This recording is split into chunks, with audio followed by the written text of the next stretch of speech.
Selamat pagi kawan-kawan semua.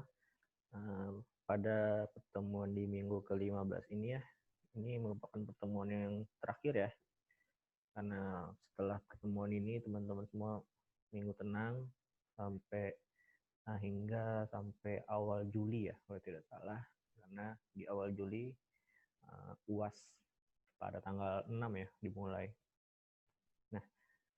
Nah, pada materi ini kita akan membahas pada bab 5 ya, sambungan dari buku yang kemarin yang berjudul dengan Perencanaan Pengembangan Desa Wisata Berbasis Masyarakat.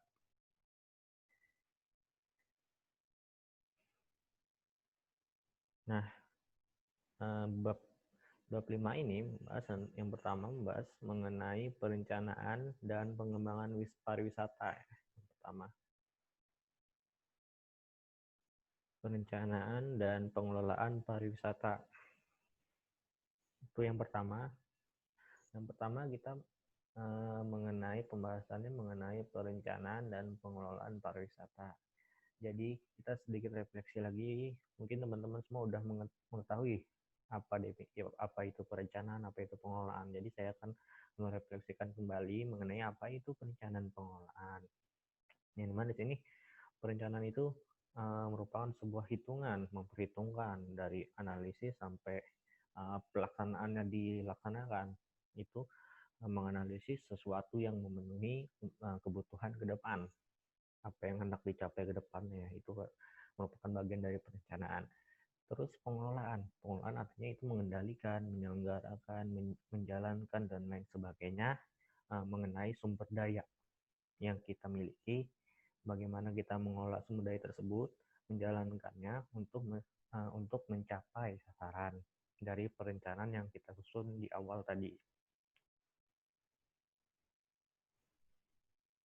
Nah, maka dari itu sebuah perencanaan dan pengelolaan itu membutuhkan sebuah manajemen pariwisata yang memerlukan keahlian dan pengalaman. Artinya keahlian pengalaman dalam mengurus bagaimana fasilitas-fasilitas yang ada di wilayah kita sendiri ya, dalam konteks sektor pariwisata desa ini. Bagaimana fasilitasnya, kemajuan teknologinya, kualitas sumber daya yang kita miliki, yang suatu daerah itu miliki, dan lain sebagainya ya.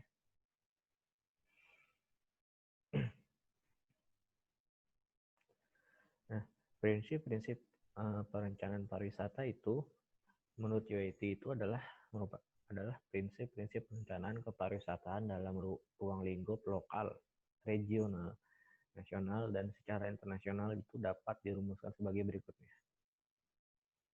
Nah, yang pertama adalah perencanaan dan pengembangan kepariwisataan itu harus satu kesatuan dalam pembangunan regional, nasional dari pembangunan perekonomian negara. Kita ambil contoh misalkan Bali Baru. Bali Baru itu merupakan kebijakan yang sedang pemerintah canangkan untuk mendapatkan devisa tambahan ke kas negara dari sektor pariwisata, yang dimana 10 destinasi pariwisata ini 10 Bali Baru itu merupakan dari kebijakan pemerintah yang tujuannya adalah untuk mengganti agar semua orang tidak terfokus kepada pariwisata yang ada di Bali. Maka dari itu pemerintah merencanakan sebuah pariwisata yang dinamakan dengan 10 pariwisata Bali Baru ini, sehingga wisatawan tidak hanya terfokus pada Bali, melainkan juga bisa juga memilih. Jadi pariwisata mancanegara itu memiliki pilihan yang banyak untuk berwisata ke Indonesia, tidak hanya ke Bali, Jogja, dan lain sebagainya yang sudah pariwisata yang sudah terkenal di Indonesia. Nah, tujuannya apa? Kepariwisataan itu harus satu kesatuan dalam pembangunan regional dan nasional, itu terdapat di Riparnas ya. Terdapat di Riparnas, yang mana situ sudah ditentukan dari mulai KSP-nya yang sudah kita bahas kemarin ya, KSP-nya dan lain sebagainya macamnya.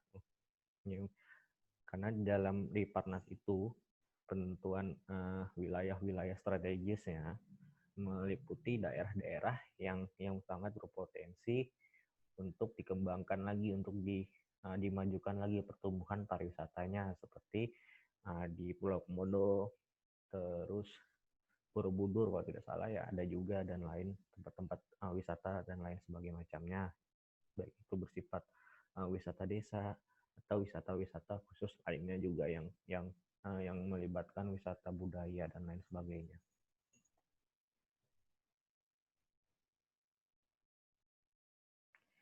Nah, yang kedua itu menggunakan pendekatan terpadu. Pendekatan terpadu meliputi pemerintah yang memberdayakan masyarakat dan menjadikan masyarakat sebagai subjek.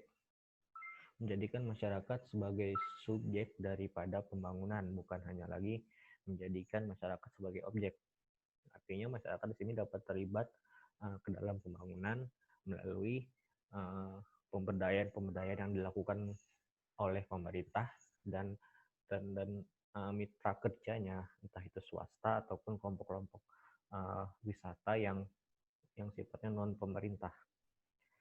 Itu sebagai pihak dari pemberdaya, dan yang diberdayakan adalah masyarakat, masyarakat lokal. Tujuannya nanti adalah supaya masyarakat itu bisa terlibat ke dalam pembangunan. Jadi sebelum terlibat itu, para pemberdaya ini mengajarkan dulu kepada masyarakat lokal tersebut, supaya masyarakat lokal tersebut mendapatkan sebuah knowledge, pengetahuan dalam bidang pembangunan kepariwisataan. Yang ketiga, di bawah koordinasi perencanaan fisik daerah tersebut secara keseluruhan. Nah, perencanaan fisik daerah tersebut dalam pembangunan kepariwisataan tertuang pada Riparkot. Riparkot, bagaimana di dalam Riparkot tersebut sudah dibagi kawasan-kawasan strategis kepariwisataan yang ada di Palangkaraya. KSP 1 wisata ini, terus KSP 2 wisata ini, dan lain sebagainya, sampai KSP 4 kawasan strategis pariwisata.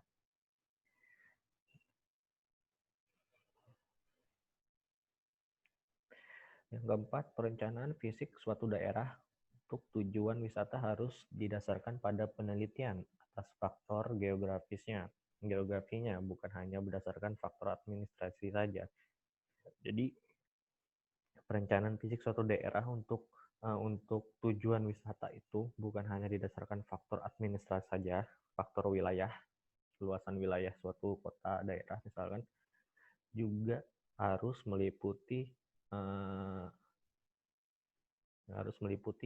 penelitian untuk melihat bagaimana kondisi geografis di daerah tersebut, apakah cocok untuk dijadikan wisata ini, misalkan wisata air, wisata danau, wisata pegunungan, wisata pantai, dan lain sebagainya. Jadi selain faktor administrasi wilayah, juga geografinya juga bisa diteliti agar pemberdayaan, agar pemakaian, pengelolaan sumber dayanya nanti dapat terukur, tidak berlebih, tidak kurang juga, untuk ke depan harinya, untuk meminimalisir faktor-faktor negatif yang tidak ingin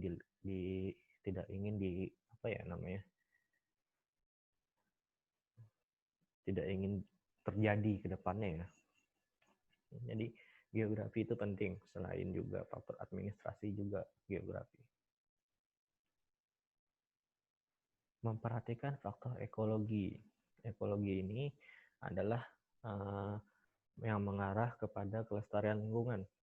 Jadi kita memperhatikan kelestarian lingkungannya juga. Ini berhubungan erat dengan nomor 4. Memperhatikan kelestarian lingkungan, konservasi, dan lain sebagainya.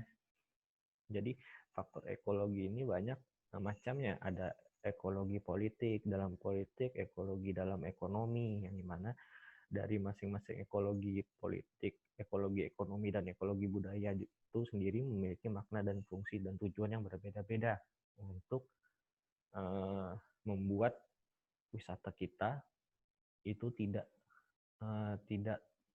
terseret untuk kembali lagi ke wisata berbasis mass tourism, wisata secara bergelombor, sehingga wisata yang tidak bertanggung jawab ya, intinya, tidak mengarahkan ke situ lagi. Maka dari itu kita harus memperhatikan faktor ekologinya juga ya. Terus memperhatikan faktor sosial yang ditimbulkan. Jadi kita teliti dulu faktor sosial yang ada terjadi di masyarakat apa saja itu, bagaimana cara menyelesaikannya, solusinya bagaimana, itu yang harus kita perhatikan melalui faktor sosial ini. Yang ketujuh itu ada perencanaan pariwisata di daerah yang dekat dengan kawasan industri. Perlu diperhatikan pengadaan fasilitas hiburan guna mengantisipasi jam kerja buruh yang singkat di masa depan. Artinya pariwisata yang berada di lingkaran industri di sekitaran pariwisata itu juga dibutuhkan adanya pembangunan akomodasi yang berupa hotel, habis itu hiburan-hiburan yang membuat pariwisata tersebut naik. Maka dari itu perlunya pembangunan yang berupa hotel itu tadi, restoran, hiburan, spa, dan lain sebagainya macamnya, agar ketika buruh ini di masa depannya mulai ibarat kata bosan dengan pekerjaannya di sebuah industri tersebut, maka buruh tersebut bisa untuk berpindah alih ke kegiatan atau pekerjaan yang berhubungan dengan sektor pariwisata tadi. Maka dari itu di suatu kawasan pariwisata yang dikelilingi oleh industri pariwisata itu perlu adanya pembangunan fasilitas-fasilitas hiburan, baik itu hotel, baik itu restoran, baik itu spa, dan lain sebagainya macamnya. Yang kedelapan, pariwisata tersebut bagaimanapun bentuk dan tujuan pengembangannya tidak lain untuk meningkatkan kesejahteraan masyarakat. Oleh karena itu, dalam pengembangannya perlu memperhatikan kemungkinan peningkatan kerjasama dengan negara lain dengan prinsip saling menguntungkan. Diplomasi kerjasama antara negara Indonesia misalkan dengan negara Jepang dan negara-negara lainnya dalam konteks kepariwisataan, invest di bidang sektor kepariwisataan ya. Yang tujuannya di mana untuk meningkatkan kesejahteraan pendapatan kepada masyarakat di suatu daerah tersebut yang memiliki kontrak kerjasama saling menguntungkan antara suatu negara dan negara yang dikontrak kerjasamakan itu, untuk tujuannya untuk mensejahterakan masyarakatnya dalam sektor kepariwisataan, pembangunan kepariwisataan ya.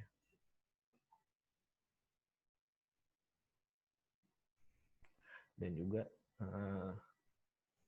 selain kesejahteraan masyarakatnya, pembangunan kepariwisataan di suatu negara tersebut juga menimbulkan pertumbuhan yang sangat pesat dalam peningkatan pembangunan kepariwisataannya karena investasi yang masuk dan lain sebagainya macamnya ya.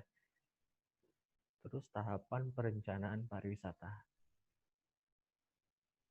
Pariwisata pengembangan suatu kawasan wisata memiliki tahapan sebagai berikut.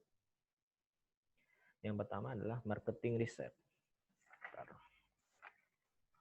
Marketing research itu bagaimana kita memasarkan, melakukan penelitian di pasar mengenai produk yang ingin kita pasarkan, ingin kita marketkan di marketplace. Yang sifatnya adalah kegiatan yang bersifat mencari keuntungan ya di pasaran, bagaimana kita memasarkan sebuah produk desa wisata ini ke pasaran, tujuannya agar mendatangkan wisatawan untuk mengunjungi desa wisata tersebut, yang tujuan akhirnya adalah untuk mencari keuntungan, mencari profit yang kembali lagi kepada pengelola, yaitu masyarakat sekitar atau masyarakat lokal.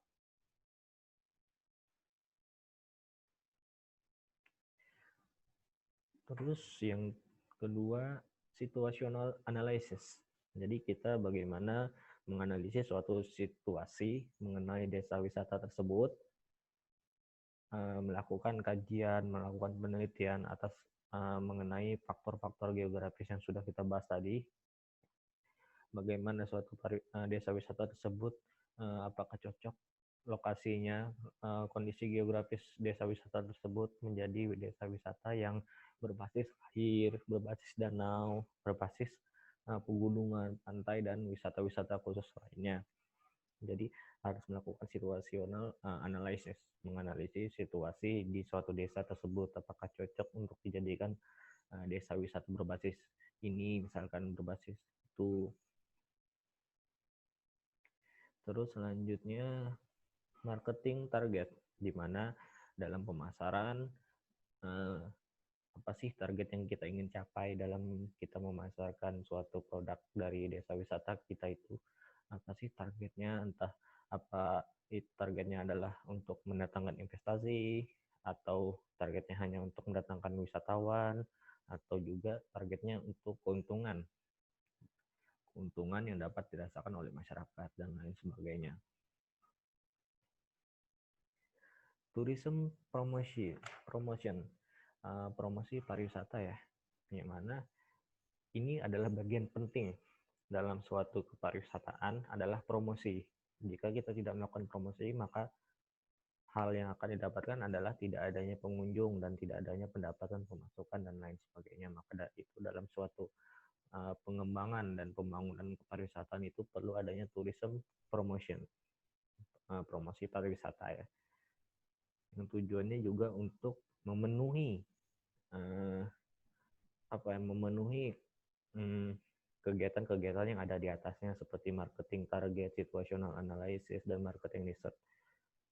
Jadi tahapan perencanaan pariwisata ini saling ada keterkaitannya, yang dimana ketika salah satunya saja tidak terlaksana, maka sebuah pembangunan kepariwisataan, tujuan dari adanya desa pariwisata tersebut akan gagal, tidak terlaksana dengan baik.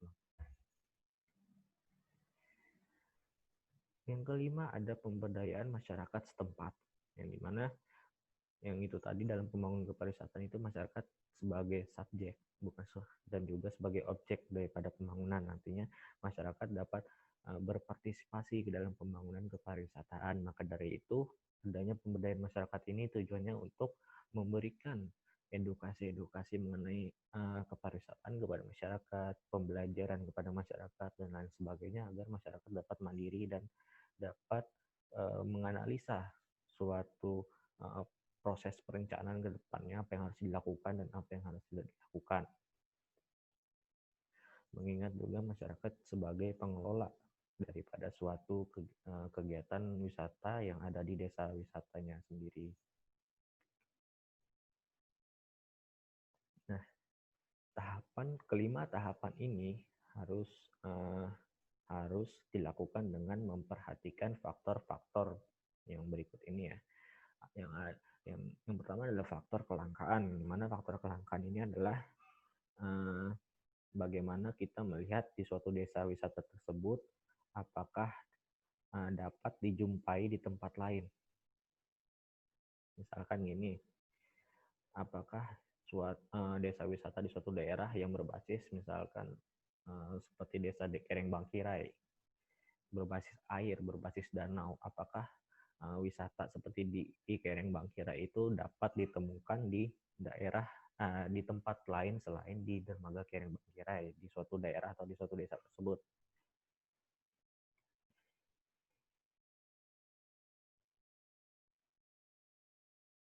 Nah, inilah yang disebut dengan memperhatikan dengan faktor kelangkaannya. Terus yang kedua adanya faktor kealamiahan. Kealamiahan ya, yang mana di sini faktor kealamiahan ini melihat sifat dari objek atau atraksi wisata yang belum tersentuh oleh perubahan akibat perilaku manusia.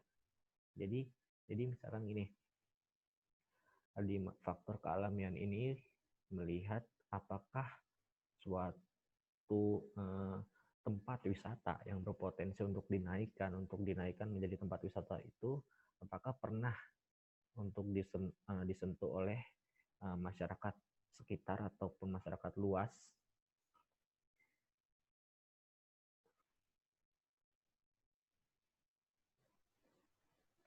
Maksudnya gini, maksud lebih lebih singkatnya adalah faktor kealaman ini adalah faktor di mana kita harus melihat apakah suatu tempat wisata tersebut sudah dijamahi masyarakat. Misalkan kita ambil contoh Dermaga Kering Bangkire lagi ya. Dermaga Kering Bangkire ini sebelum menjadi tempat wisata itu dulunya adalah di mana tempat orang melaksanakan lomba dayung ya, pasti lomba dayung, latihan dayung nasional, dan juga selain perlombaan tersebut dilaksanakan tempat perlombaan tersebut, di situ di mana tempat masyarakat juga bertani, maksudnya mencari ikan sebagai pekerjaannya. Selain mencari ikan, menebang pohon, sehingga menebang pohon inilah yang menjadi menimbulkan kerusakan lingkungan karena menebang pohon ini secara bebas. Maka dari itu sering berjalannya waktu, kebiasaan masyarakat dalam menebang pohon ini sendiri berubah menjadi kegiatan pariwisata yang ada di Dermaga Kering Bangkire sekarang, karena adanya perubahan lingkungan, adanya perubahan sosial di masyarakat ya, mengenai pandangan masyarakat sendiri ke pariwisataan. Jadi mengapa Dermaga Kering Bangkire itu menjadi tempat wisata? Awalnya karena banyak masyarakat di Kota Palangkaraya ataupun masyarakat dari daerah luar itu berkunjung ke Dermaga Kering Bangkire, yang tujuan utamanya adalah untuk santai, untuk menikmati pemandangan, dan juga untuk untuk berkunjung ke Taman Nasional Sebangau ya, karena Dermaga Kering Bangkire itu juga merupakan pintu masuk dari Taman Nasional Sebangau. Nah, itulah faktor kita harus memperhatikan faktor kealamiahannya sehingga kita dapat mencocokkan ketika sudah menjadi tempat wisata apa yang harus kita lakukan untuk mengantisipasi agar faktor yang terjadi di masa lampau itu tidak terulang lagi di masa sekarang. Terus memperhatikan faktor keunikan, yang dimana sifat objek atau atraksi wisata yang memiliki keunggulan komparatif dibandingkan objek lain. Artinya memperhatikan faktor keunikan ini apa sih yang menjadi ciri khas dalam suatu tempat wisata ini. Kita ambil contoh lain lagi ke Desa Seigohong. Apa sih mencari faktor keunikan sehingga Desa Seigohong ini menjadi tempat wisata dan banyak dikunjungi orang? Oh, ternyata desa ini menawarkan pemandian dengan air mengalir menurut saya. Itulah faktor keunikan yang ada di Desa Seigohong. Jadi dengan sebelum melakukan tahap perencanaan itu juga penting untuk memperhatikan faktor keunikan yang dimiliki, potensi yang dimiliki suatu desa wisata ataupun destinasi pariwisata selain desa wisata lainnya. Terus yang keempat adalah memperhatikan faktor pemberdayaan masyarakat, yang dimana kita harus memperhatikan juga faktor pemberdayaan masyarakat. Apakah di suatu desa wisata tersebut sudah dilakukan, sudah dilakukan atau belum pemberdayaan pada masyarakat sekitar desa tersebut. Nah, tujuannya untuk menghimbau agar masyarakat ini, hasil dari pemberdayaan masyarakat ini, agar masyarakat itu seperti yang saya jelaskan tadi, agar masyarakat dapat mandiri mengelola desa wisatanya secara mandiri, secara dewasa, untuk dapat menganalisa apa yang akan terjadi di masa depan dan bagaimana cara mengatasi dan menyelesaikan permasalahannya. Maka dari itu perlu juga memperhatikan faktor pemberdayaan masyarakat di sini.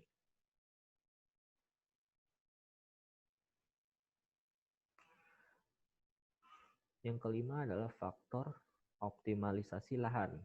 Bagaimana suatu desa wisata tersebut mengoptimalkan lahan yang dimilikinya untuk dibangun sebuah kegiatan atau aktivitas pariwisata dari desa wisata itu sendiri ya. Tentunya optimalisasi lahan ini dilakukan dengan perhitungan-perhitungan yang sudah dilakukan oleh masyarakat setempat, karena masyarakat setempat yang mengetahui sumber daya yang mereka miliki ya. Maka dari itu, faktor optimalisasi lahan ini juga harus melewati faktor pemberdayaan. Jadi ketika faktor pemberdayaan ini sudah diperhatikan, maka faktor optimalisasi lahan juga akan dengan mudah untuk dijalankan oleh masyarakat di sekitar desa wisata itu sendiri untuk mengoptimalisasikan lahan tersebut untuk menjadi kegiatan di desa wisata tersebut. Yang keenam, faktor pemerataan. Yang dimana faktor pemerataan ini di sini harus diatur sedemikian rupa sehingga menghasilkan manfaat terbesar bagi kelompok masyarakat yang kurang beruntung, khususnya bagi masyarakat di sekitar kawasan wisata tersebut, serta juga memberikan kesempatan yang sama kepada individu, sehingga tercipta hubungan yang harmonis dan sinergi antara masyarakat setempat dan pengelola kawasan wisata. Intinya faktor pemerataan di sini bagaimana sebuah desa wisata tersebut mendapatkan pendapatan hasil kegiatan yang masyarakat setempat itu sendiri jalankan dari wisatawan.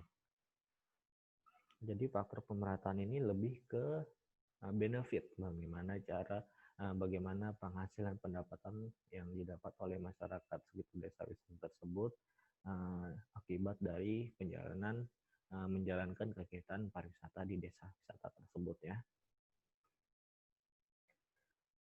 Selain itu juga faktor pemerataan ini juga menciptakan keharmonisan antara masyarakat lokal di sekitar tempat itu untuk menjalankan kegiatan pariwisata, menjalankan kegiatan-kegiatan wisata yang ada di desa wisata tersebut, agar tidak terjadinya konflik antara sama warga setempat untuk dalam menjalankan kegiatan wisata yang ada di desa wisata tersebut, entah itu dari sifat iri, entah dari itu sifat apa misalkan ya, yang menimbulkan konflik antar sesama masyarakat sekitar. Nah, dalam melakukan tahapan perencanaan pariwisata ini, dengan memperhatikan segala macam faktornya, tujuannya untuk apa? Tujuannya untuk menjadikan suatu desa wisata tersebut itu menjadi diminati oleh wisatawan dari luar karena keunikannya, karena keunggulannya, karena daya dukung pariwisatanya di desa wisata tersebut, dan faktor-faktor lainnya yang menonjol dari sebuah desa wisata tersebut. Maka dari itulah wisatawan banyak berdatangan dan merasa penasaran apa sih yang dimiliki pariwisata desa wisata ini, sehingga membawa seorang wisatawan atau sekelompok wisatawan untuk mengunjungi desa wisata tersebut.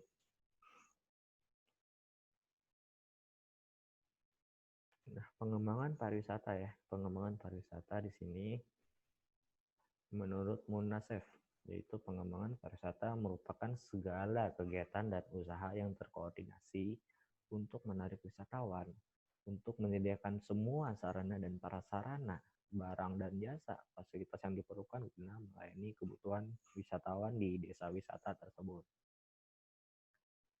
Terus ada menurut Marpaung ya di sini ya, yang terus hal-hal yang diperhatikan dalam pengembangan pariwisata menurut Marpaung ini adalah suatu daya yang harus diperhatikan ya, adalah daya tarik wisata yang berpotensial yang harus dilakukan melalui penelitian, melalui inventaris, melalui evaluasi sebelum fasilitas wisata tersebut dikembangkan. Itu hal-hal yang harus diperhatikan, melakukan penelitian, melakukan inventarisasi, dan melakukan evaluasi fasilitas wisata.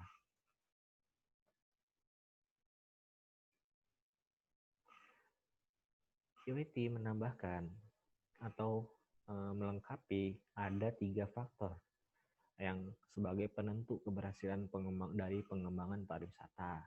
sebagai suatu industri, yaitu adalah tersedianya objek atraksi wisata, baik itu pemandangan gunung, pantai, danau, dan lain sebagainya. Terus adanya fasilitas aksesibilitas, terpenuhnya jalan dari dan menuju ke tempat wisata tersebut, dan terus juga terus bernilai untuk dikunjungi. Bernilai artinya bagaimana suatu wisata tersebut fasilitasnya terpenuhi untuk dapat dikunjungi daripada wisatawan, untuk dapat dikunjungi wisatawan ke desa wisata tersebut. Apakah kualitas wisata desa tersebut menjamin berkualitas, maksudnya berkualitas dalam hal untuk dikunjungi wisatawan, seperti tersedianya fasilitas yang ada pendukung pariwisata di desa pariwisata tersebut, seperti adanya penginapan, seperti adanya restoran, tempat makan atau sebagainya. Terus adanya fasilitas pendukung lainnya yang mendukung bahwa sehingga wisatawan tersebut dapat mengunjungi desa wisata. Jadi fasilitas hotel atau tempat penginapan tadi menurut saya hanya untuk desa wisata yang tipe inap ya, tinggal inap kemarin. Adapun desa wisata yang tidak memiliki tempat penginapan, artinya mereka adalah desa tersebut adalah desa wisata yang tipe setengah hari atau tidak menginap wisatawannya di desa tersebut. Itu adalah tipe one trip one day ya, one day yang dilakukan satu hari full oleh wisatawan, tidak menginap. Jadi untuk fasilitas hotel ini tidak menjadi daya tolak atau daya ukur sebuah desa wisata itu menjadi bernilai. Hanya saja khusus desa yang menyediakan tempat tipe tinggal inap bagi wisatawan ini, maka desa wisata tersebut menyediakan fasilitas yang berupa penginapan ataupun hotel ya. Jadi intinya menurut WT ini, dalam suatu desa wisata tersebut menentukan keberhasilan industrinya ya, harus melengkapi prinsip 4A kemarin ya. 4A yang sudah kita bahas lalu-lalu. Yaitu 4A, yaitu atraksi, aksesibilitas, amenitas, dan ansilaritas. Itu harus terpenuhi semuanya ya.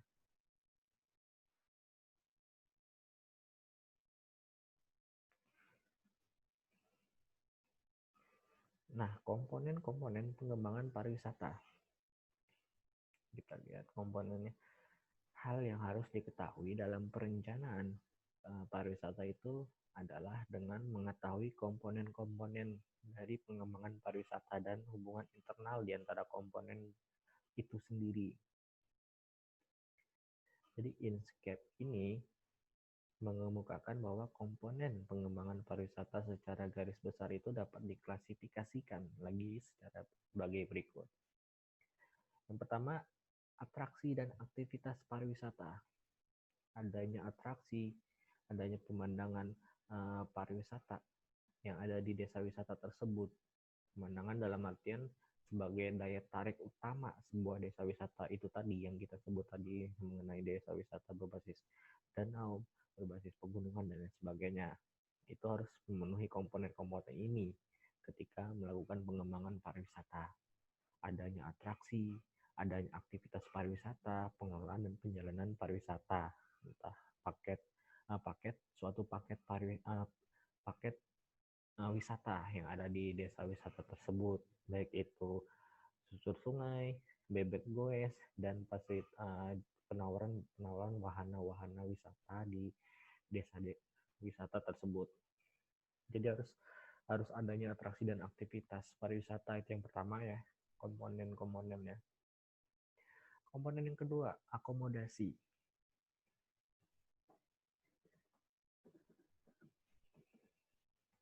Bentar.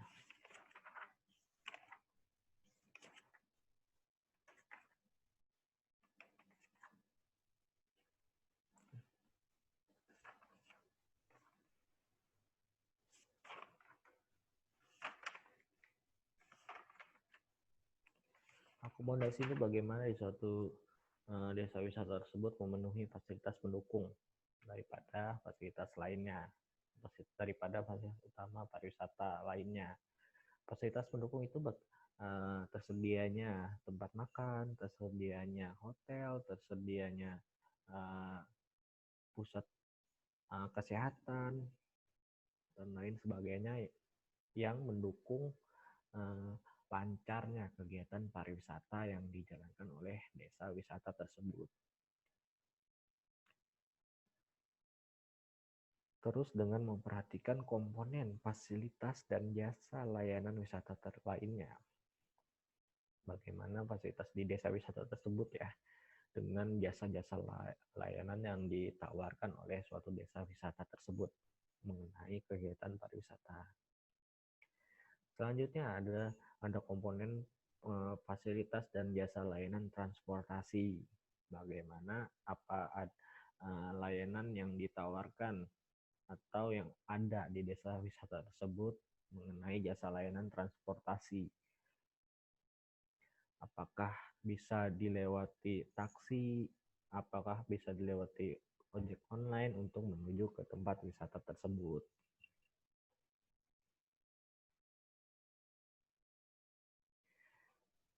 Yang kelima, infrastruktur lainnya seperti air, listrik, dan telekomunikasi. Apakah tersedia di desa wisata tersebut? Harus memperhatikan komponen tersebut juga ya. Yang keenam, elemen institusi adalah elemen yang penting dalam mengatur dan mengembangkan pariwisata. Bagaimana sih? Jadi dari kelima komponen ini, faktor penentu di akhirnya adalah elemen institusi pemerintah. Bagaimana institusi pemerintah, bagaimana pemerintah tersebut sebagai regulator, sebagai penganggar, itu memfasilitasi kegiatan desa wisata yang ada di atasnya.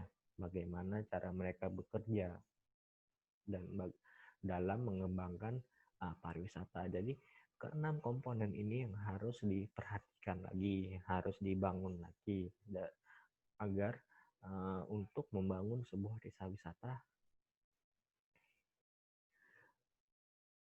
Maka dari itu, seperti yang tadi saya jelaskan mengenai yang tadi sebelum slide belakangnya, itu tahap-tahap seperti inilah.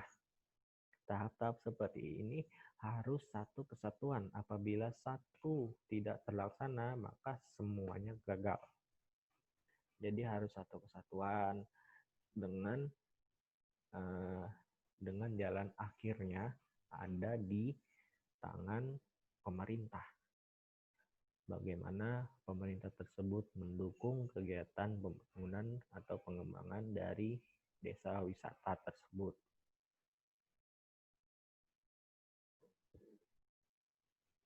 Nah, bab selanjutnya kita membahas mengenai pengembangan desa wisata berbasis masyarakat.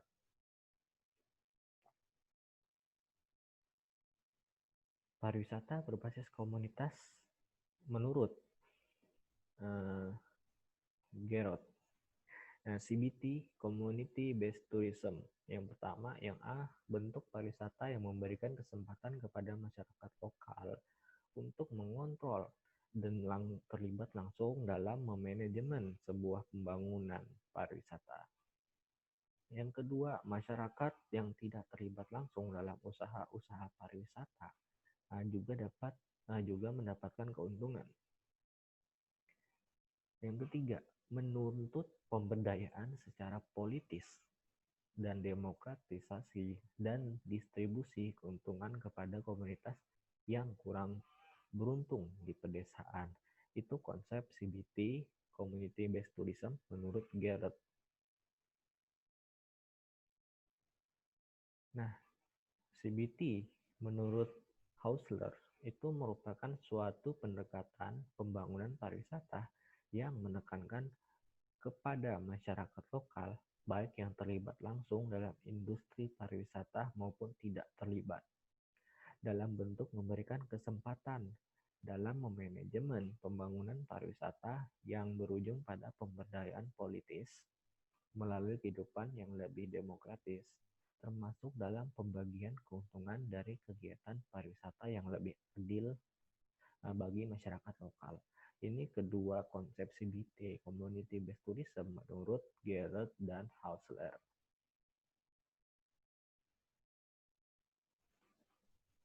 Nah, ciri-ciri Community Based Tourism menurut uh, Hudson and dalam Timothy ya, CBT itu berkaitan dengan manfaat yang diperoleh dan adanya upaya perencanaan pendampingan yang membela masyarakat lokal yang memiliki ketertarikan atau minat dan memberikan kontrol lebih besar dalam proses sosial untuk mewujudkan kesejahteraan. Jadi, ciri-ciri CBT menurut Hudson ini adalah pemberdayaan masyarakat yang dilakukan oleh si pemberdaya tersebut. Entah itu pemerintah langsung memberdayakan, yang bekerja sama dengan swasta, ataupun yang bekerja sama dengan para akademisi untuk melakukan pemberdayaan kepada masyarakat. Ini menurut pandangan dari Hudson. Menurut saya ya, analisis kesimpulan dari saya mengenai CBT ini, ciri-ciri CBT ini menurut pandangan Hudson sendiri. Murphy. Yang kedua, Murphy menurut CBT itu adanya penekanan strategis yang terfokus pada kemampuan mereka menyerap manfaat pariwisata. Baginya, setiap masyarakat itu harus didorong untuk mengidentifikasi tujuannya sendiri dan mengarahkan pariwisata untuk meningkatkan kebutuhan lokal. Ciri-ciri CBT menurut Murphy ini menurut saya adalah menuju masyarakat yang mandiri. Masyarakat yang mandiri yang dapat mengidentifikasi, yang dapat menganalisis program-program yang akan dijalankan ke depan kemudian harinya, dan dapat mandiri serta dewasa dalam menyelesaikan berbagai permasalahan-permasalahan yang dihadapi oleh mereka sendiri tanpa terlalu bergantung banyak kepada pemerintah.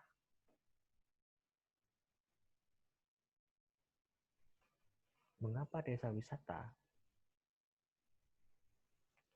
Desa wisata itu memberikan dampak positif bagi masyarakat desa itu sendiri. Jadi, desa wisata ini dapat menciptakan lapangan pekerjaan baru bagi masyarakat sekitar. Yang kedua, dapat melestarikan budaya dengan konsep ekowisatanya, dapat melestarikan konsep budaya dengan konsep ekowisata. Jadi pelestarian lingkungan, konservasi. Yang ketiga, menjadikan desa yang mandiri, menjadikan desa yang tidak terlalu bergantung dengan bantuan dari pemerintah. Bukannya lepas atau tidak butuh bantuan dari pemerintah, butuh, cuman ketika ada masalah suatu mereka dapat menyelesaikannya tanpa selalu mengandalkan pemerintah ataupun akademisi lainnya untuk menyelesaikan permasalahan mereka dalam peningkatan perekonomian di desa wisata mereka tersebut. Dan mengapa desa wisata ini menjadi prioritas pemerintah untuk mengembangkannya? Yang pertama adalah dapat terjadinya peningkatan taraf kesejahteraan dan kualitas hidup bagi masyarakat, karena wisata ini sendiri juga memberikan dampak yang sangat besar bagi pembangunan di suatu negara, entah itu bagi pendapatan pembangunan suatu negara dan juga mendapatkan pendapatan peningkatan atau kesejahteraan bagi penduduknya yang menjalankannya. Jadi dapat dua manfaat yang positif dari wisata ini, dari kegiatan kepariwisataan. Yang kedua, menciptakan pariwisata yang dapat melestarikan lingkungan hidup dan menghargai adat istiadat lokal, serta memberikan dampak positif bagi masyarakat setempat. Ya, sudah tidak zamannya lagi pariwisata itu mengandalkan mass tourism karena dapat menimbulkan efek-efek negatif depannya ya. Maka dari itu, konsep pariwisata yang mengutamakan lingkungan atau konsep ekowisata tadi dapat membuat wisata itu tidak hanya menjadi pendongkrak perekonomian nomor satu di suatu negara, juga dapat melestarikan lingkungan sekitar, lingkungan suatu daerah di suatu negara, agar tidak terjadinya hal-hal yang tidak diinginkan. Dan juga manfaat yang ketiga itu dapat mensejahterakan masyarakat dengan melibatkan langsung masyarakat ke dalam pembangunan dan melaksanakan dan serta mendapatkan hasil yang akan diterima masyarakat tersebut nantinya dalam menjalankan kegiatan pariwisata. Terus yang ketiga, terlibatnya masyarakat secara aktif ke dalam pengembangan kepengelolaan desa wisata, partisipasi masyarakat ke dalam pariwisata itu sendiri. Karena masyarakat, seperti yang sudah saya jelaskan, masyarakat sebagai subjek daripada pembangunan. Masyarakat hak ikut andil dan bekerja sama dengan pemerintah ke dalam pembangunan dan menjalankan kegiatan pembangunan itu sendiri. Prinsip pengembangan desa wisata ya. Pengembangan desa wisata sebagai suatu aset kepariwisataan dan aset ekonomi untuk menumbuhkan ekonomi pariwisata di suatu daerah, khususnya di suatu wilayah pedesaan. Di samping itu juga perlu didukung dengan pemenuhan atas sejumlah kriteria di atas. Dan juga harus dikembangkan dengan menjaga dan memenuhi prinsip-prinsip sebagai berikut. Yang pertama, tidak bertentangan dengan adat istiadat masyarakat setempat. Yang kedua, pembangunan fisiknya ditujukan untuk meningkatkan kualitas lingkungan desa. Yang ketiga, memperhatikan unsur kelokalan dan keaslian dari wilayah tersebut. Yang keempat, memberdayakan masyarakat di desa wisata.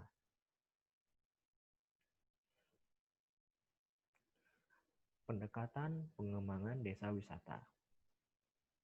Nah, United Nations Development Program atau UNDP itu mengumumkakan ada dua pendekatan yang digunakan dalam perencanaan dan pengembangan desa wisata.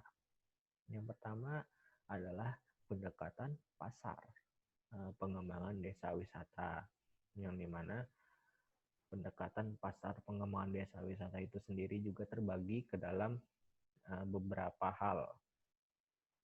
Yang pertama adalah interaksi langsung, yang dimana interaksi langsung ini adalah kegiatan wisata. Sebentar ya.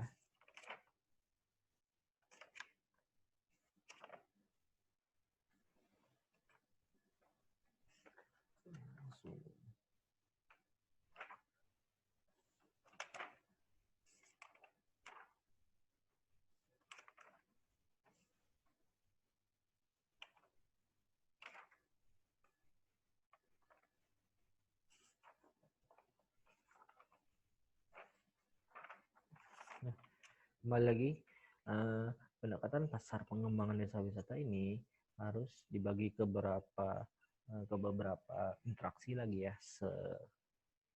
Yang dimana yang pertama adalah adanya interaksi langsung, yaitu interaksi wisatawan. Interaksi langsung ini adalah wisatawan yang dimungkinkan untuk tinggal atau bermalam dalam akomodasi yang dimiliki oleh desa tersebut. Jadi bagi wisatawan yang berkunjung ke desa wisata tersebut dan desa wisata tersebut menyediakan fasilitas yang berupa tempat penginapan, resort, hotel dan lain sebagainya untuk wisatawan. Hal inilah yang membuat adanya interaksi langsung antara wisatawan dengan produk-produk dari pariwisata yang ada di desa wisata tersebut. Jadi adanya interaksi baik antara wisatawan dengan produknya, antara wisatawan dengan masyarakat di sekitar desa wisata tersebut.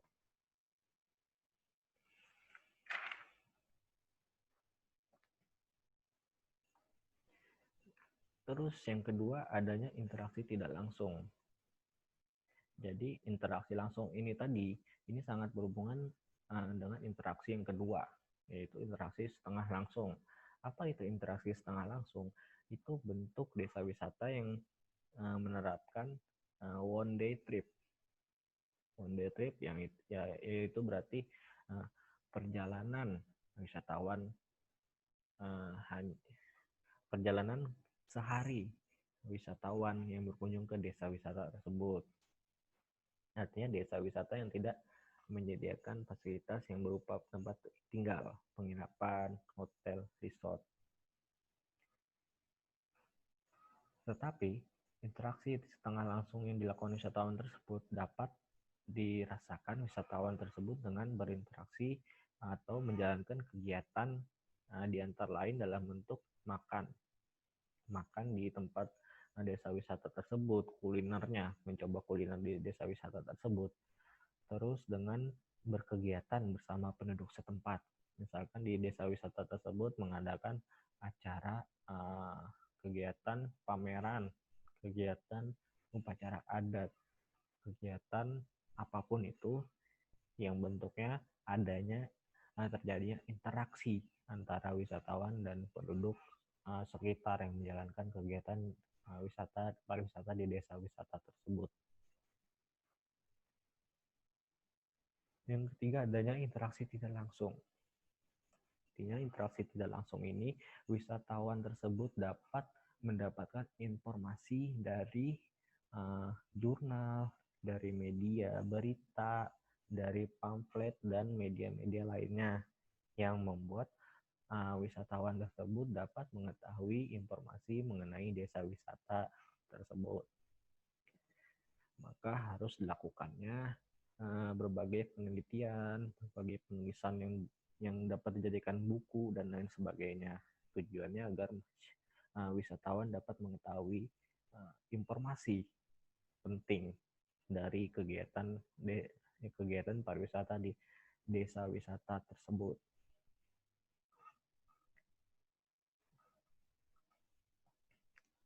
Pendekatan fisik pengembangan desa wisata.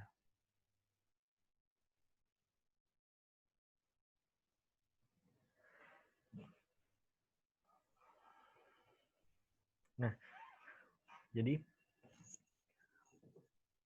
untuk menerapkan interaksi tidak langsung ini juga harus memperhatikan faktor-faktor mengenai bagaimana atraksi wisata yang ada di desa wisata tersebut, bagaimana jarak tempuh yang ada di desa wisata tersebut, besaran desa tersebut, sistem kepercayaan dan kemasyarakatan di desa wisata tersebut, dan ketersediaan infrastruktur yang ada di desa tersebut. Sehingga faktor-faktor inilah yang dapat menjadi informasi-informasi penting bagi wisatawannya untuk mengetahui bagaimana kondisi dan daya tarik di suatu desa wisata tersebut dengan melalui berbagai macam bentuk penelitian, buku, dan lain sebagainya.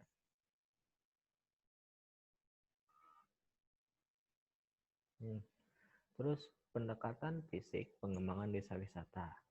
Yang pertama itu mengonservasi sejumlah rumah yang memiliki nilai budaya dan arsitektur yang mengubahnya menjadi museum.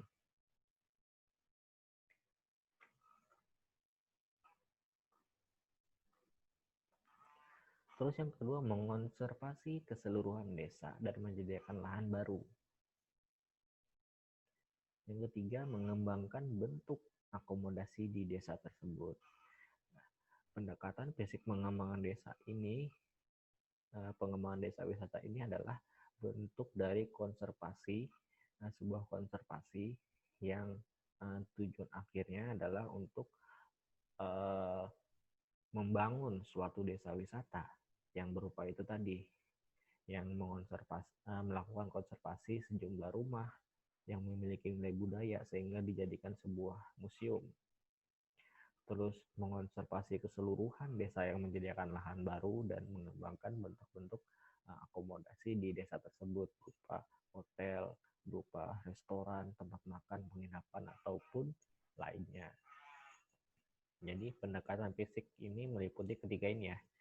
Pendekatan fisik dalam mengembangkan desa wisata itu harus harus melakukan konservasi dari ketiga tujuan ini, dari ketiga tahap ini ya. Nah, pengembangan desa wisata berbasis masyarakat. Teman-teman bisa lihat sendiri bagaimana pengembangan desa wisata berbasis masyarakat ini menurut MUPI. Jadi artinya pariwisata itu harus melibatkan unsur masyarakat ya. Unsur masyarakat sebagai bagian dari produk wisata, dari produk turisme, dari produk pariwisata, dan juga industri harus juga melibatkan masyarakat dalam pengambilan keputusan.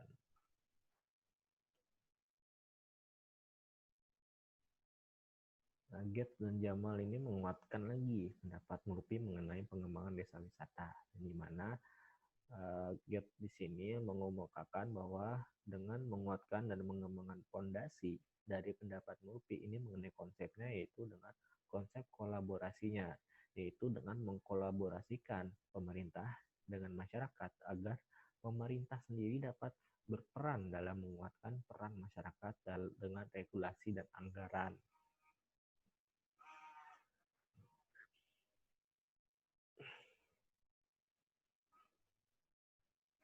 Tujuan dari pemberdayaan masyarakat ya.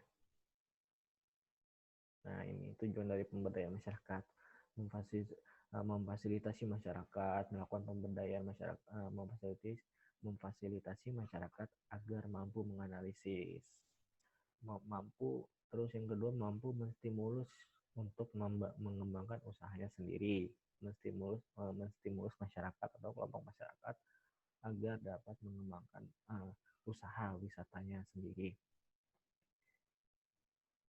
Terus yang ketiga, mengenai dasar-dasar dari pemberdayaan masyarakat itu sendiri juga seharusnya menjadi dari pemberdayaan masyarakat yang seharusnya menjadi contoh itu adalah yang pertama, mengutamakan masyarakat. Yang kedua, menciptakan hubungan kerjasama masyarakat dengan lembaga pengembang, baik itu lembaga pemerintahan ataupun lembaga non-pemerintahan. Yang ketiga, memobilisasi dan mengoptimalisasi penggunaan sumber daya lokal secara berkelanjutan.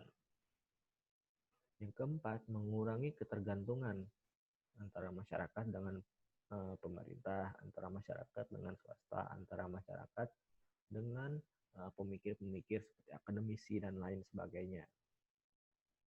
Yang kelima, membagi kekuasaan dan tanggung jawab. Meningkatkan tingkat keberlanjutan.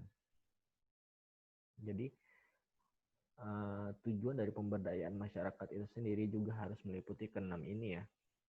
Selain tujuan dari pemberdayaan masyarakat tadi itu untuk memfasilitasi masyarakat dan untuk menstimulus dan mengembangkan usaha wisata dari masyarakat atau kelompok itu sendiri, juga harus memperhatikan keenam faktor-faktor ini dalam pemberdayaan masyarakat.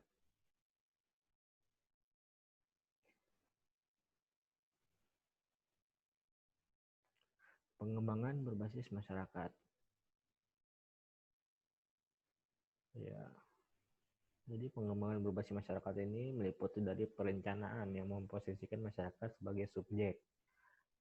Terus perencanaan, implementasi, manajemen ini merupakan peran aktif dari masyarakat dan pengembangan program serta pengelolaannya, serta dampak dari manfaat ekonomi bagi masyarakat lokal mengenai peran dan posisi masyarakat dalam memperoleh nilai manfaat yang signifikan, baik ekonomi dan sosial budaya.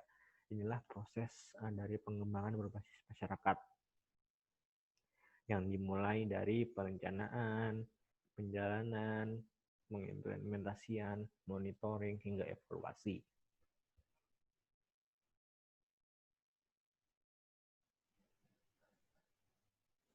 Nah, di sini diagram model pelibatan masyarakat ya. Menurut pembacaan saya ya, kita alurkan dulu dari bawah, dari sumber daya ya, dari yang berimplikasi ke bawah sini ya, jalannya, alurnya dari bawah ke atas. Saya akan menjelaskan dari kiri dulu, yaitu sumber daya wisata yang ada di desa wisata tersebut. Terus bagaimana caranya untuk mengelola sumber daya wisata yang ada di desa wisata tersebut, maka pemerintah dan mitranya, swasta atau lembaga non pemerintahan yang bersama dengan pemerintah itu melakukan pengembangan masyarakat lokal. Pengembangan itu bisa berupa pemberdayaan, habis itu hal-hal lainnya yang menyangkut mengenai pengembangan masyarakat lokal. Yang dimana tujuan pengembangan masyarakat lokal ini nanti akan berimplikasi kepada bagaimana cara masyarakat itu mengelola sumber dayanya untuk digunakan dalam kegiatan pariwisata di desa pariwisata.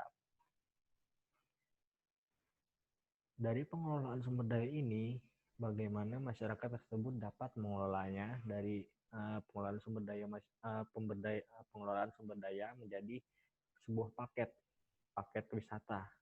Nah, paket wisata inilah yang nantinya digunakan masyarakat atau dikelola masyarakat untuk penyediaan jasa kepada wisatawan, jasa wisata kepada wisatawan ya, yang dimana pengelolaan paket ini lagi kembali ke sumber daya wisata, karena pengelolaan paket ini sendiri berasal dari sumber daya yang dimiliki oleh suatu masyarakat di desa pariwisata tersebut. Nah, ketika semuanya siap, pemberdayaan yang melibatkan masyarakat itu tadi, kita bergeser lagi ke proses yang di kanannya, yaitu ketika sumber daya ini siap dikelola oleh masyarakat, hasil dari pemberdayaan masyarakat tadi yang dengan siap untuk mengelola wisata itu secara mandiri, yang mengelola sumber daya wisata itu ya, yang mengelola sumber daya wisata itu dengan mandiri yang dilakukan oleh masyarakat itu akan menjalankan suatu pemasaran. Nah, sumber daya itu tadi dipasarkan lagi ke pasaran agar tujuan dari pemasaran itu sendiri untuk mendatangkan pengunjung. Nah, sebelum mendatangkan pengunjung, maka suatu desa wisata tersebut harus memperhatikan baik dari segi kualitas dan kuantitas dari produk desa wisata, dari produk pariwisata yang ada di desa wisata tersebut, sehingga dipasarkan di pasaran untuk bersaing dengan desa wisata lainnya. Nah, setelah dilakukannya pemasaran, adanya proses yang dimana pengelola atau masyarakat itu sendiri melakukan manajemen daripada kunjungan. Manajemen kunjungan yang terdiri dari bagaimana masyarakat di suatu desa tersebut mempersiapkan jasa, mempersiapkan supply, mempersiapkan produk-produk yang diharapkan atau yang diinginkan dari wisatawan itu apa yang harus ada di desa wisata mereka itu. Apa yang harus dibangun dari desa wisata itu sendiri, bagaimana kelengkapannya dan lain sebagainya. Itu yang harus dipenuhi masyarakat di desa wisata tersebut demi memenuhi permintaan daripada wisatawan. Nah, sehingga permintaan dari wisatawan itu dengan memanajemen kunjungan itu dapat tertuang dalam perilaku pengunjung itu sendiri. Bagaimana sikap wisatawan tersebut, perilaku wisatawan tersebut mulai dari berangkat dari rumahnya hingga menuju tempat wisata yang mereka kunjungi itu adalah perilaku daripada pengunjung yang daripada perilaku pengunjung itu sendiri nanti mencerminkan bagaimana pengunjung atau wisatawan tersebut memberlakukan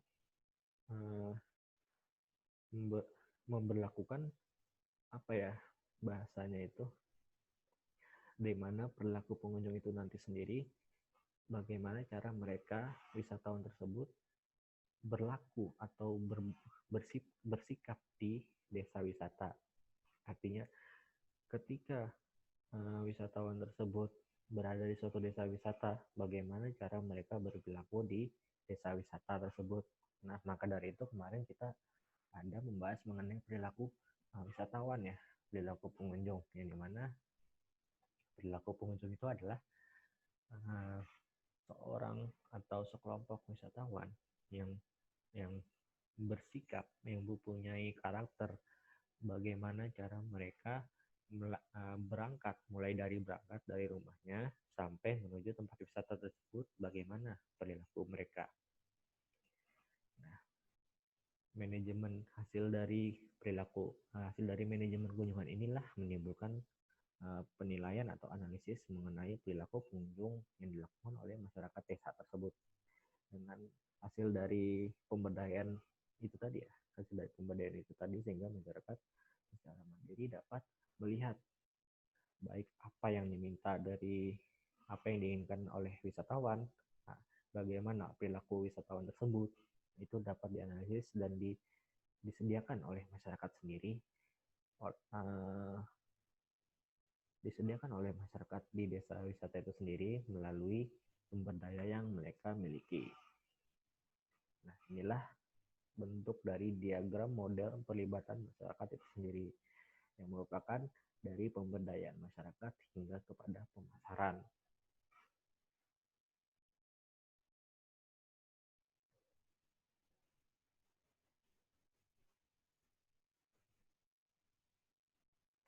Mengembangkan model tersebut harus memperhatikan 3 model berikut.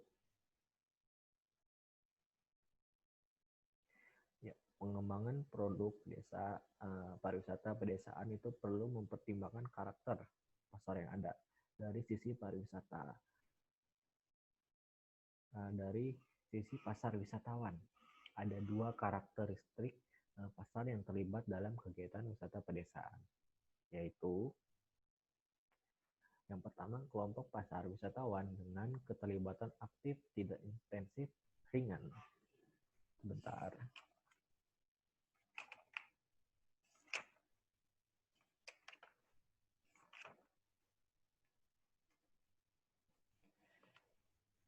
Nah, yang dimana yang dimaksud dengan kelompok pasar wisatawan dengan keterlibatan aktif, tidak intensif, dan ringan ini adalah kelompok wisatawan yang melihat keikutsertaan dalam kegiatan wisata pedesaan lebih merupakan keinginan untuk mencoba aktivitas baru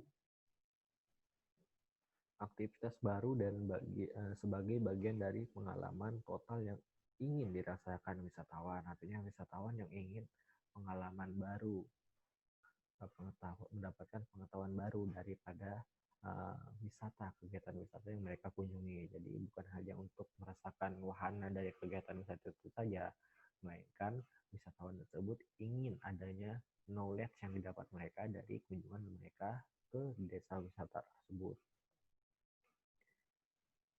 Yang kedua, adanya kelompok pasar wisatawan dengan keterlibatan aktif dan intensif, yaitu kelompok wisatawan yang menganggap perjalanan wisata dan keikutsertaan dalam kegiatan wisata pedesaan itu merupakan tujuan atau motivasi, serta terlibat secara aktif dan intensif pada kegiatan wisata yang diikutinya. Jadi, perjalanan wisata menuju ke tempat destinasi pariwisata tersebut bagi wisatawan itu untuk motivasi daripada wisatawan itu sendiri untuk terlibat secara aktif dan intensif ke kegiatan pariwisata tersebut, seperti mencoba wahana yang ada di desa wisata tersebut, entah itu susur sungai, bebek goes, flying fox, dan lain sebagainya macamnya ya.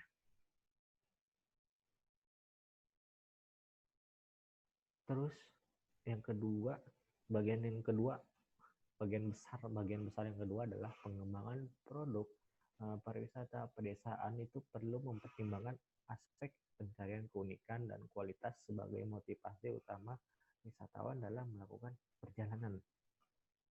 Artinya tuntutan dari karakter motivasi wisatawan ya, itu mengenai keunikan dari suatu desa wisata tersebut, destinasi wisata tersebut. apa sih keunikannya, apa sih keunggulannya. Selain itu juga mengingat bagaimana sih kualitasnya, kualitas produk daripada wisatawan tersebut, kualitas dari produk di desa pariwisata, di desa wisata tersebut.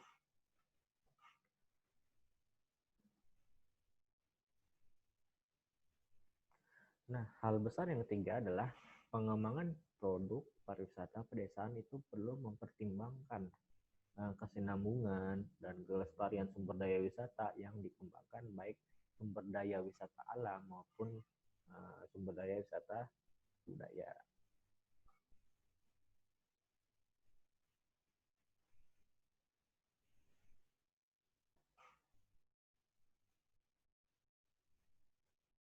Peran para pihak dalam pengembangan desa wisata ya.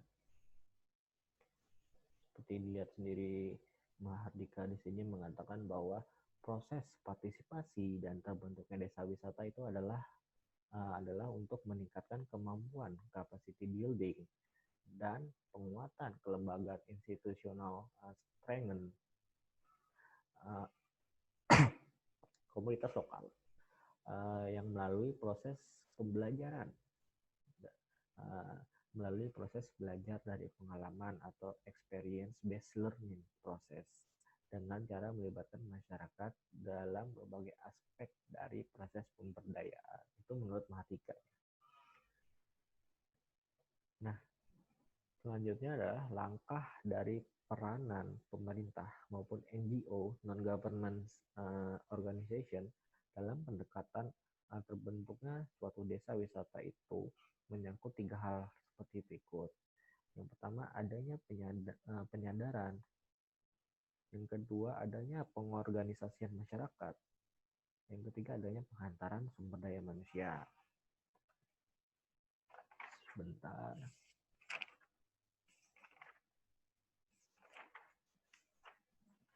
Jadi penyadaran ini, yang pertama ini penyadaran ini adalah sebuah proses membangun suatu pemahaman yang ditujukan untuk mempengaruhi kesadaran dan perilaku dalam bentuk rencana aksi dan implementasi, sehingga masyarakat desa wisata tersebut paham akan potensi yang mereka miliki.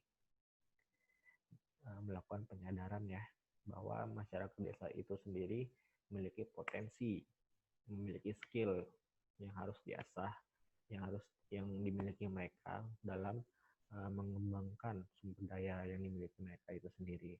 Terus yang kedua, pengorganisasian masyarakat.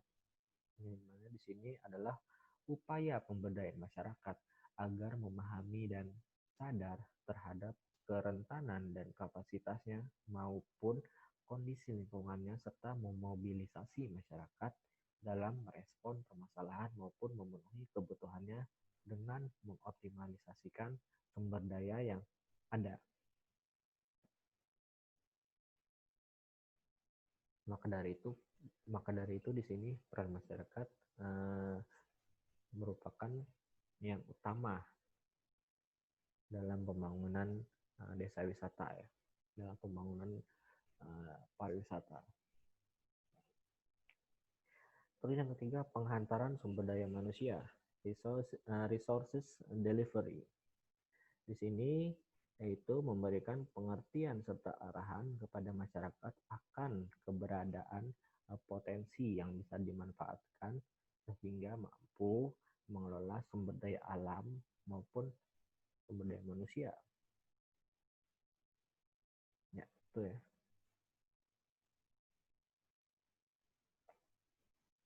Nah, di bagian terakhir kita membahas mengenai konsep kolaborasi dalam pengembangan desa wisata. Yang dimana di sini adanya tabel mengenai desa wisata dan daya tarik wisata sebagai katalis dalam pengembangan wilayah atau desa di sekitarnya.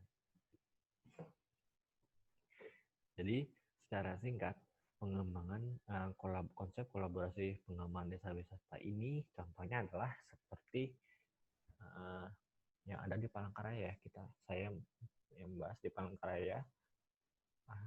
Menurut saya kolaborasi ini adalah yang seperti dimiliki oleh pariwisata di Palangkaraya yang sedang disusun pemerintah Kota Palangkaraya sendiri di dalam Riparkot, yaitu membagikan kawasan-kawasan strategis pariwisata yang kawasan-kawasan strategis pariwisata itu nanti adalah tujuan daripada kolaborasinya yang akan dijalankan oleh pemerintah Kota Palangkaraya, yaitu adanya keterhubungan antara desa satu dan desa yang lainnya.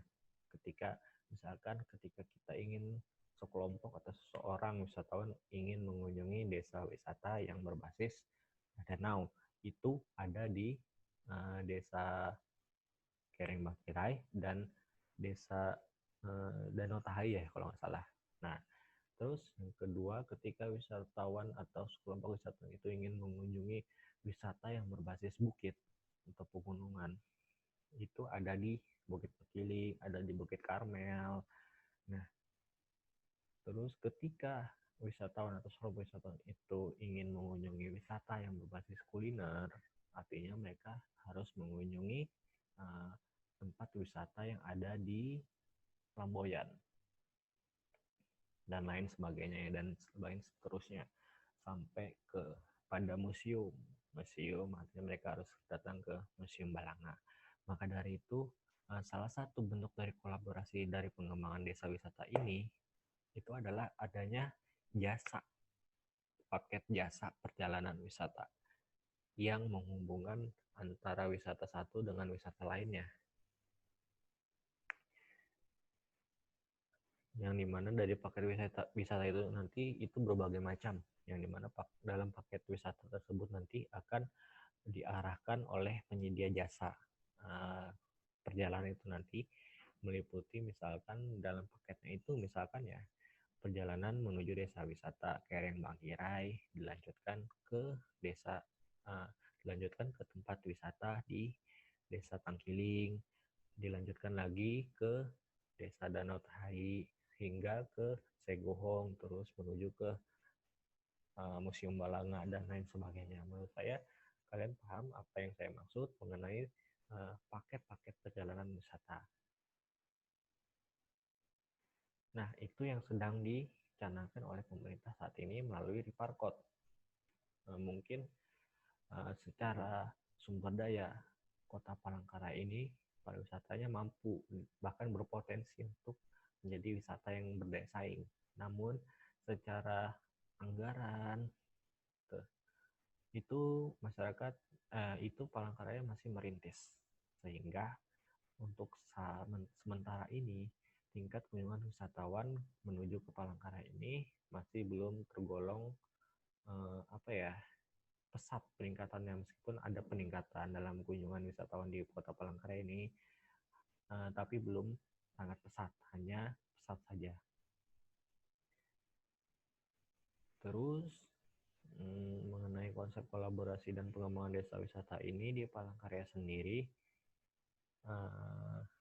saya kira untuk unsur-unsur lainnya yang memenuhi untuk konsep kolaborasi ini masih dalam rintisan, mengingat dalam pengembangannya Kota Palangkaraya sendiri hanya memberlakukan skala prioritas dalam pengembangan desa wisata yang dimana dilakukan yang pertama di Desa Kereng Bangkirai dan Desa Segohong. Itu untuk yang pertama ya. Maka dari itu konsep kolaborasi di Kota Palangkaraya ini untuk mengembangkan desa wisata ini belum sepenuhnya terjalankan. Ya. Nah, menurut saya kalau di Jawa, di Jogja itu sudah berjalan konsep kolaborasinya antara desa satu dan desa lainnya, yang dimana di sana dapat dilihat dari paket-paket perjalanan wisata yang disediakan oleh pihak-pihak swasta, yang dimana pihak-pihak swasta tersebut menyediakan paket perjalanan wisata dari desa satu menuju desa lainnya menuju ke desa lainnya lagi, dan seterusnya. Seperti di Prambanan ya, di Prambanan itu adalah tempat wisata induknya adalah Prambanan, yang dimana di Prambanan itu nanti itu disediakan paket-paket perjalanan wisata. Setelah dari Prambanan itu nanti diajak berjalan melalui perjalanan menuju ke wisata desa Candi Ratu Boko di desa satunya lagi, terus menuju tempat wisata candi-candi di desa-desa berikutnya. Itu merupakan paket-paket wisata yang ada di sana. Dan wisata-wisata pantai juga ada seperti itu di sekitar Jawa. Maka menurut saya konsep kolaborasi dalam pengembangan desa wisata di Yogyakarta itu sendiri sudah berjalan.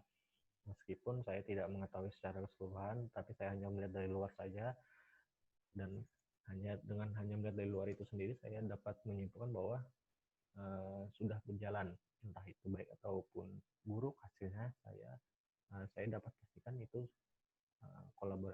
konsep kolaborasi di Yogyakarta itu sudah berjalan ya dalam konteks pengembangan desanya. Sementara untuk di Palangkaraya belum, masih merintis ya. Maka dari itu kita lihat tingkat pariwisata di Palangkaraya sendiri lebih banyak masyarakatnya mengambil paket wisata yang ada di luar daerah Palangkaraya sendiri, bahkan ke luar negeri ketimbang di kota Palangkaraya sendiri. Maka dari itu pemerintah harus sangat sigap dan sangat serius dan konsisten dalam melakukan pengembangan pariwisata yang ada di kota Palangkaraya sendiri dengan bekerja sama, berbagi pikiran, berbagi pemikiran, berbagi ide dengan masyarakat dan juga dengan para akademisi serta swasta dalam mengembangkannya. Jadi inilah konsep kolaborasi menurut penjelasan dari saya ya. Jika teman-teman mempunyai penjelasan sendiri, mari kita buka diskusi di kolom komentar nanti ya. Silahkan teman-teman mengomentarinya. Dari slide-slide yang saya jelaskan ini dari awal sampai akhir ini, jika ada yang teman-teman ketahui, itu silahkan disampaikan mengenai slide-slide yang pembahasan kita hari ini ya.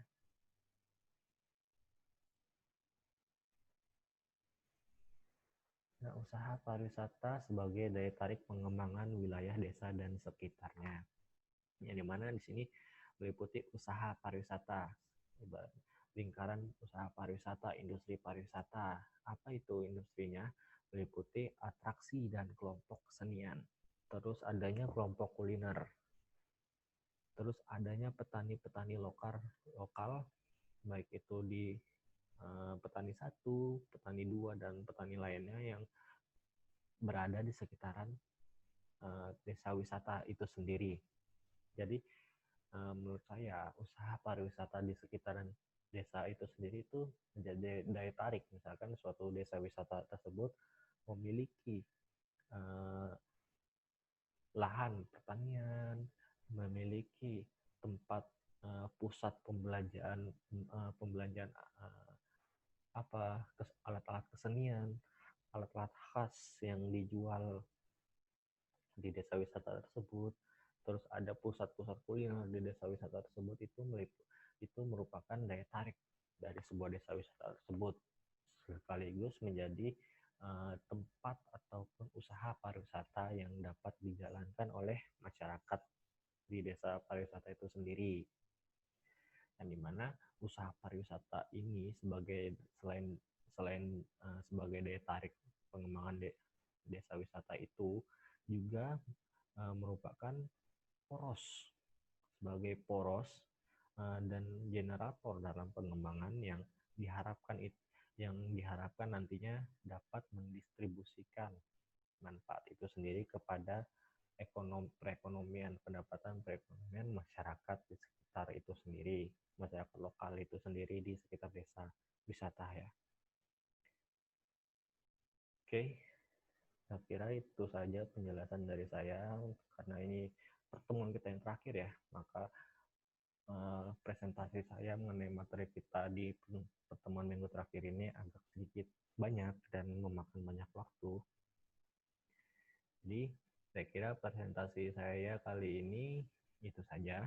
Jika teman-teman memiliki pendapat lain, memiliki pernyataan lain, silahkan sampaikan di kolom komentar, sehingga nanti komentar-komentar di kolom komentar itu dapat diatur oleh Komti ya, diatur oleh Komti sehingga menjadi diskusi yang bermanfaat bagi kita bersama.